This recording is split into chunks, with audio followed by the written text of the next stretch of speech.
ఉంది, for the first time AI is now gone change the creation process. For example, now ఒక text prompt ఇచ్చి you can create a song on this particular style. Ilaiyaraaja గారి పాట స్టైల్లో ఒక పాట compose చెయ్యి, ఇది ఆర్ సీతారామ శాస్త్రి గారి స్టైల్లో ఒక లిరిక్ రాసి కంపోజ్ చేయమంటే కంపోజ్ చేయగలదు AI. నా creation time will be shrunk significantly. Voice కూడా ఇలాగా ఎస్పీబీ గారి వాయిస్లో నాకు ఈ సాంగ్ కావాలి అంటే AI will create it, and then movies కూడా you can get to it. So creation time will significantly shrink. Now that applies not just in the film or music industry, in the software industry too. So software kuda AI now can write code.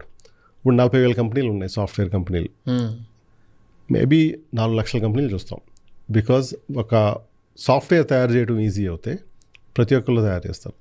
Music creation easy అవుతే ప్రతి ఒక్కళ్ళు music create చేస్తారు. So AI will create an explosion of innovation. ఎప్పుడైనా కొత్త technology ఉంటే explosion of innovation. ఇప్పుడు electric cars వచ్చినాయి. Electric car వస్తే జనరల్గా 1-2 ఉండవు. ఇప్పుడు చైనాలో 400 ఎలక్ట్రిక్ వెహికల్స్ ఉన్నాయి. బికాజ్ ఒక కొత్త టెక్నాలజీ వస్తే there is gonna be an explosion of innovation. Right.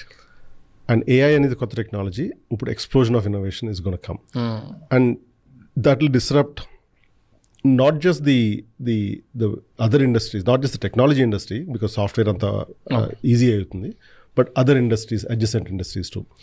But na perspective, AI is only part of the disruption. AI is the brain, right? But there's a body that is coming, adi robotics. Oka AI plus robotics, particularly humanoids, aa rendu combine cheste, that is where the real disruption is coming from. Right.